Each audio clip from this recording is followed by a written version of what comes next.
welcome back to the Avoid the Tyrewall podcast. Today we are joined by special guest Freddie Hunt. Freddie, do you want to tell us a bit about yourself? About myself, I am Freddie Hunt. I'm a racing driver. I'm 34 years old. My father was James Hunt, the 1976 Formula One World Champion. I am racing myself in the Michelin Le Mans Cup in the LMP3 class with the ambition to win Le Mans. That's where I'm at the moment, I suppose. How does the LMP3 differ from the LMP2 or Hypercar? The LMP3, it's effectively sort of the third category, I suppose. It's slower and less grip is the main thing. Yeah, LMP2. I mean, we're running about, I think around 500 horsepower, weighing around a ton. I think the LMP2 is probably close to 650, maybe 700 horsepower, and I think they're a little bit lighter, and they've got better brakes and a lot more downforce. So yeah, they're just faster, really. And the Hypercar obviously goes up another level altogether. I think the fastest Hypercars won't be too far off the pace of the slowest Formula One cars. Your helmet is the same design as your dad's. Was this always the case, or did it alter as you got older?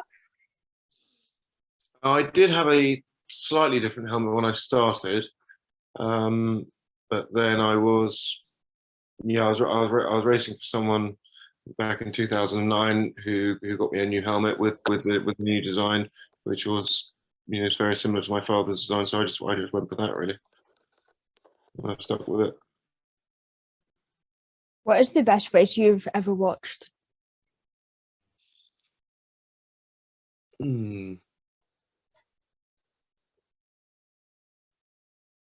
Not sure, really.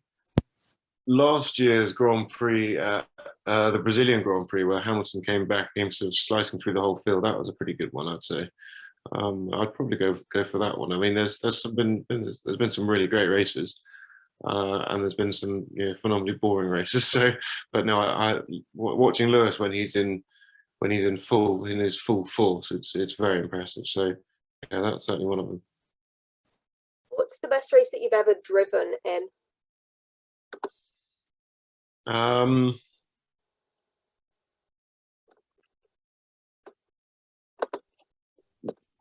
2019 racing in Le Mans in the Michelin Le Mans Cup and the LMP3. That was a good race. I was very pleased with my performance on that one. Considering I hadn't driven the circuit before, and yeah, I drove pretty consistently. I improved my lap times throughout the race, so I was quite pleased with that. But also last weekend in Paul Ricard, we were really struggling with the setup with the balance of the car. And again, as the tyres gradually degraded over the course of the race, my lap times improved. Although my lap times weren't that great, I think considering the tools we had, I did quite well. So yeah, we've got a pretty solid foundation for the rest of the season now. And then once we've got to grips with the car, because the engineer is new to the car, that's the problem we've got. We're driving against very well seasoned teams with stacks and stacks of data, whereas we've got nothing. We're starting from scratch. So once we get to know the car better, I think we'll be far more competitive. But that race was, I was pleased with my performance because of the sort of the lack of balance we had in the car. What is the best car you've ever driven? Best car I've ever driven would probably be the McLaren P1 GTR, I suppose, at Goodwood. I drove it up the hill at the Goodwood Festival Speed in 2016. That was a serious bit of kit. Unfortunately, I never got to drive it in anger or get to know the car well, but it was, I imagine that'd be the best car I've ever driven. But best in what terms? I mean, but for a road car, which is it's more like a racing car, although it is road legal, it was, it's an absolute weapon. Do you feel as though there's an unfair idea of your father in the media? Not necessarily. There is maybe a slight misinterpretation of his characters. I mean, the media often focus on his lifestyle as a party animal and a playboy, and he was that, yes. But they also often missed how professional and how dedicated he was as an athlete, as a racing driver. So that's often overlooked. And so I think it is, some people do misinterpret who my father was exactly. So in that sense, yes, to a degree. What is your workout program like? Workout program is upper body strength, which is very necessary in a racing car. Not many people, well, some people may think, oh, just driving a car around a track isn't very physical, but I can assure you it is. And also a lot of endurance training. Yesterday I did a half marathon, almost just over 12 miles. So yeah, a lot of cardio training and upper body strength training, really. Do you have any friendship or contact with Niki Lauda's children due to the link between your fathers? I do, only with Matthias. Well, I have contact. I have spoken to Lucas in the past, but I haven't met him. But Matthias and I, we are in touch and we are friends, yes. What is your pre-race ritual? Depends on my mood. Normally keeping myself to myself, away from anyone else. I'd lock myself, well, not lock myself, but I'd sit in the truck on my own, listening to music or meditating, just try and sort of keep myself focused on the forthcoming race. What would be your dream track to drive on?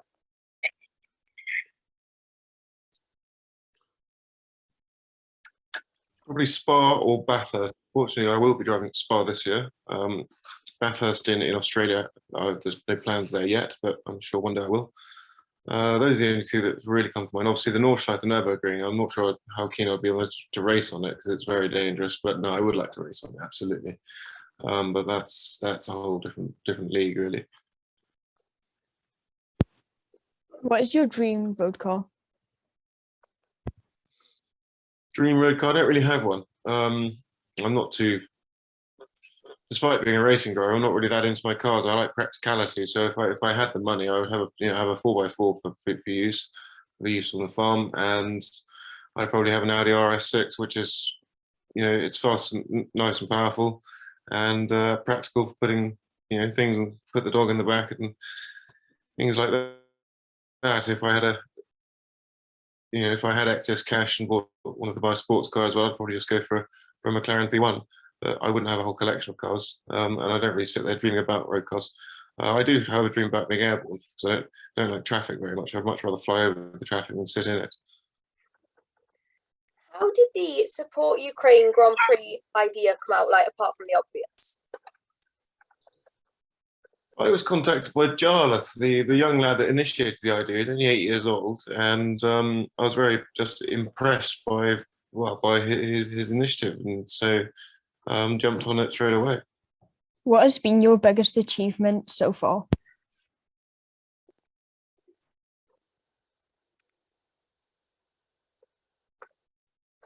I'm not really sure, to be honest. I suppose I have achieved quite a bit, but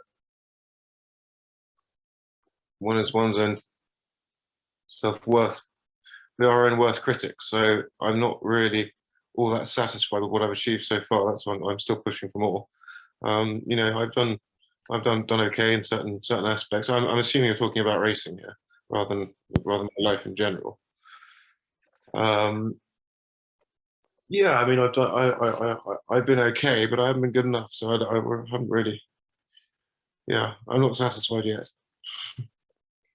Where would you like to be in 5 years? 5 years would put us in 2027. My goal is to win the Le Mans on or by 2026. 2026 will be the 50th anniversary of my father's World Championship. So that's my target, to win Le Mans then. So hopefully, having won Le Mans the year before in 2027, I will be still racing in the World Endurance Championship, but with a win under my belt. That's the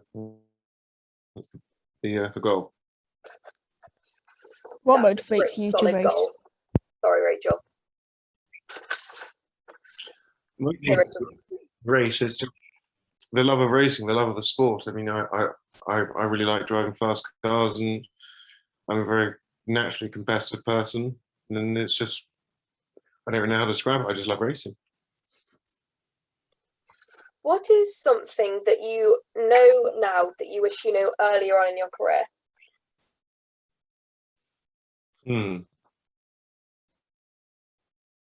I wish I knew how to keep myself calm, because at the beginning of my career, I didn't know how to, and I used to put a lot of pressure on myself, and I could never deliver. I would be lapping two seconds off my own pace when I was testing behind closed doors, as it were, with no one watching. I was relaxed and I was fast. But as soon as there were people watching, so come to the race weekend, and even on the Friday practice before, I put so much pressure on myself I couldn't deliver, and as a result, I stopped racing for a while because of that. So if I knew what I knew now about how to manage my mind and manage my emotions, then I think it would have been a very different story. But I didn't have that, and here we are now. I mean, that's why I said I was quite proud of myself for my last race in Paul Ricard, because there was a lot of pressure on. I didn't succumb to the pressure, and even with a car which was behaving very badly, because we had to change the setup from after the Friday practice slightly because we were running too low, so we had to increase the ride height overall by 3 millimeters, which doesn't sound very much, but it completely ruined the setup altogether. And so with the pressure and this car not behaving as I'd like it to, I still managed to go faster and deliver under the pressure. So yeah, that's why I was quite pleased. Do you think that Chris Hemsworth was a good fit for the role of James Hunt in Rush? No. To be honest. What is your opinion on Rush?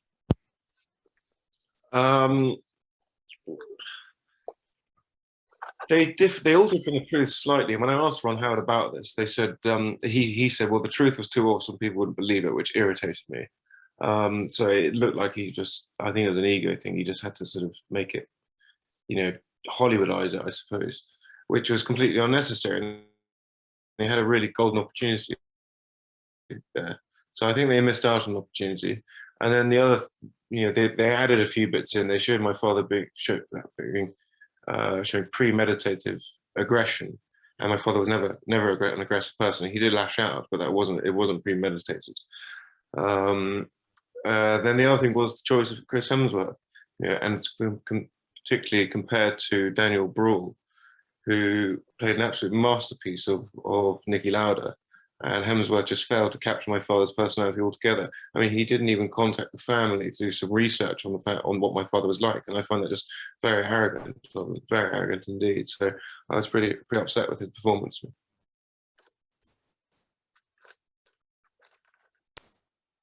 I can't think of anything else to say, but I suppose it would be quite a weird experience, or like ruffle some feathers, because obviously, as you said, it's Hollywood jazzed up.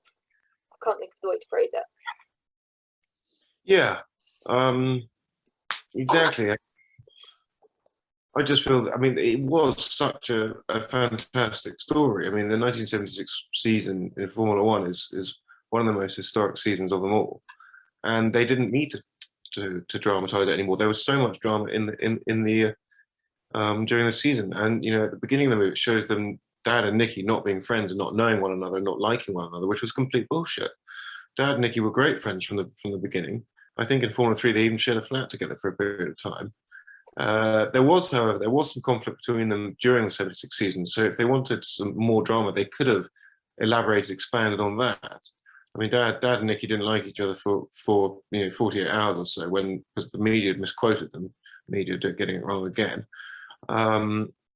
So they could have, it inflamed that argument a little bit. But the truth was they were great friends, and I think that's what makes the story even better. But yeah, Hollywood did a typical Hollywood, didn't they? In which country was the title Grand Prix first used? France, I'd say. Yep, correct.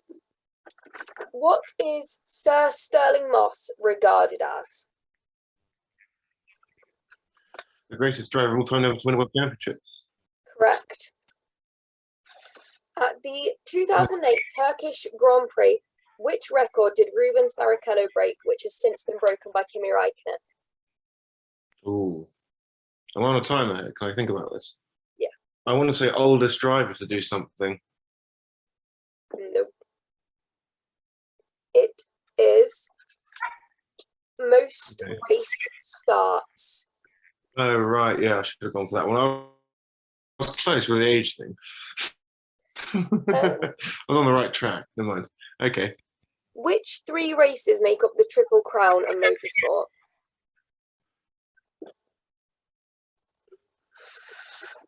Which 3 races, individual races? Well, I want to say it would be Le Mans. Be one.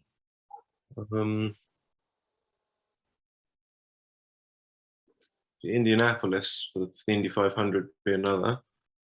What was the third one? Sorry. No, the Indianapolis for the second. The third, I don't know. It's within F1. Yeah, I'm sure it is. Yeah, I'm trying to think which race it would be there. It's a very small country. Monaco. Yeah. Monaco. Yeah. Who is the only driver to ever win the Triple Crown?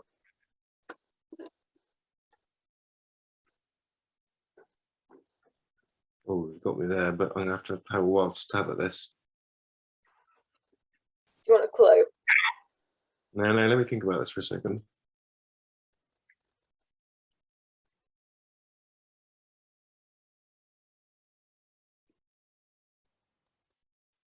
Can you tell me which era it was in?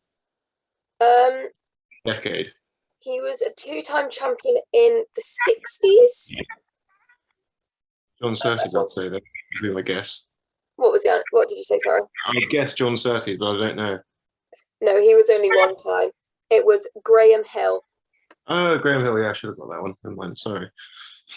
How many motor racing circuits, current and former, are there in the UK? Absolutely no idea.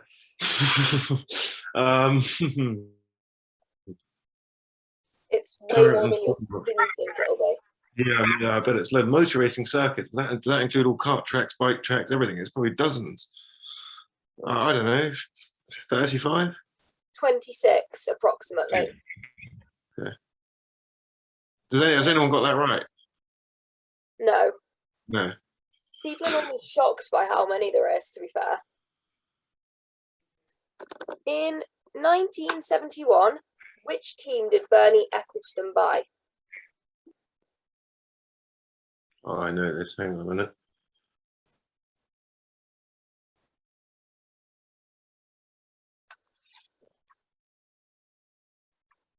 It's either Brabham or BRM. I think it's Brabham. Yep, correct. I think you're the first person to get that right.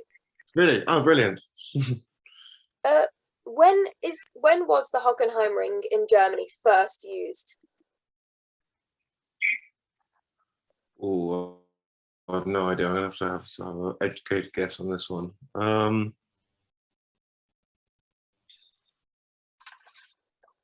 going to guess, go with 1962. 2002. What? Hockenheim? It said it was on Google. No, Google's wrong. They were racing in Hockenheim. They were racing in Hockenheim in the 70s. I'll Google it again on my phone. I mean, the track has been reconfigured, but what's his name was killed there in the late 60s. So they were racing in the 60s and 70s. My father raced in Hockenheim. The reconfiguration maybe was in 2002.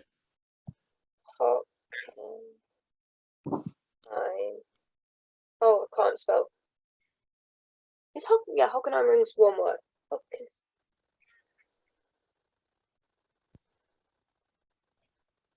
The spelling in this is appalling, so it probably won't know where now. Oh, it said, wait, what? It was opened on the 29th of May, 1932. Well, then it says under it, Grand Prix Circuit, 2002 till present. Perhaps it means... Well, they were racing. I think we should cancel that question because they were racing Grand Prix in there in the 60s and 70s, for sure. We'll do a different question. Was it Jim Clark that was killed there? I think it was. I know. Which is the one that, like, he raced and then he retired after a year and then he died in a crash. It was his Jaguar. Well, Graham Hill was killed. Oh no, was that after his retirement? He was killed in a plane crash, in a private plane crash. I'll ask another question. I don't know if that was. We'll just pretend we knew the answer to that one. Which team was Jenson Button driving for when he won his title in 2009? Braun GP. Correct. 1, 2, 3. How many teams competed in the 2005 US Grand Prix?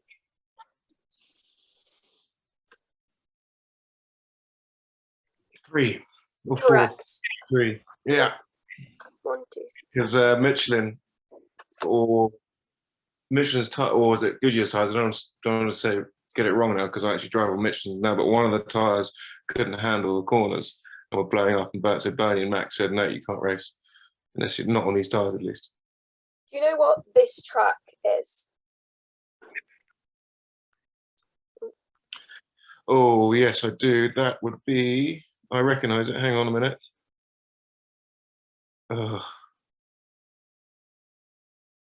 Oh, hang on. That's I raced it.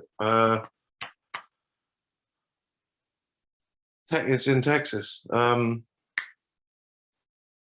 Circuit of Americas. Correct. You got 7 out of 10. Plus 1. Okay. Cool. That's Better quite than I good. thought. Thank you for watching this week's episode of the Avoid the Tyrewall podcast, and thank you to Freddie for agreeing to be a guest. See you next week. Bye! Bye.